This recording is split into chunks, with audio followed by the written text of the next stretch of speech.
Hello, നമ്മൾ ഈ sit out വെച്ചിരുന്ന 10 മണി ചെടിയില്ലേ, അത് വീടിന്റെ ഫ്രണ്ട് വാളിലേക്ക് സെറ്റ് ചെയ്യുന്ന വീഡിയോ ആണ് കേട്ടോ ഇന്ന് ഞാൻ കാണിക്കുന്നത്. പോട്ട് വെക്കാനായിട്ട് വാളിൽ ഇങ്ങനെ അളവെടുത്ത് ഡോട്ടൊക്കെ ഇട്ട് കൊടുത്തിട്ടുണ്ട്. അതിനുശേഷം ഹസ്ബൻഡ് ഒരേ അളവിൽ തടി കട്ട് ചെയ്തെടുക്കുകയാണ്. കൂടുതൽ പേരും ഇങ്ങനെ ചെടികളൊക്കെ മാറ്റി മാറ്റി സെറ്റ് ചെയ്യുന്നവർ തന്നെ ആയിരിക്കും അല്ലേ?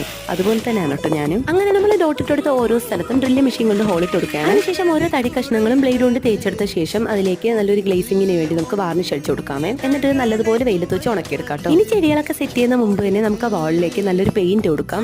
വയലറ്റ് കളർ പെയിന്റ് ആണ് കേട്ടോ കൊടുക്കുന്നത്. വയലറ്റ് കളർ പെയിന്റ് അടിച്ചിട്ട് അതിലേക്ക് വൈറ്റ് പോട്ട് വെക്കുമ്പോൾ ഒരു പ്രത്യേക ഭംഗിയായിരിക്കുമല്ലോ കാണാനായിട്ട്. അങ്ങനെ നല്ല കട്ടിയിൽ 2 കോട്ട് അടിച്ചത് ഫിനിഷ് ചെയ്തെടുത്തിട്ടുണ്ട്. അതിനുശേഷം ഓരോ തടി കഷ്ണങ്ങളിലും സ്റ്റാൻഡ് ഫിറ്റ് ചെയ്ത ശേഷം അതിങ്ങനെ വാളിലേക്ക് സെറ്റ് ചെയ്ത് കൊടുക്കുകയാണ് കേട്ടോ ചെയ്യുന്നത്. അങ്ങനെ എല്ലാ സ്റ്റാൻഡും ഫിറ്റ് ചെയ്ത ശേഷം നമ്മൾ ഓരോ പോട്ടും അതിലേക്ക് നിരത്തി വെച്ചു കൊടുക്കുന്നുണ്ട്. കാണാൻ നല്ല ഭംഗിയുണ്ടായിരുന്നു കേട്ടോ. കുറച്ചധികം ടൈം എടുത്തിട്ടുണ്ടായിരുന്നു കേട്ടോ ഇതൊക്കെ ഒന്ന് സെറ്റ് ചെയ്ത് വരാനായിട്ട്. അപ്പൊ നമ്മുടെ ഫൈനൽ ലുക്ക് വരുന്നത് ഇങ്ങനെയാണ്. എല്ലാവർക്കും ഇഷ്ടമായെന്ന് വിശ്വസിക്കുന്നു. ഇഷ്ടമായാൽ ലൈക്ക് ചെയ്യുക, ഷെയർ ചെയ്യുക, സബ്സ്ക്രൈബ് ചെയ്യുക. അടുത്തൊരു പുതിയ വീഡിയോയുമായി കാണാം. ബൈ.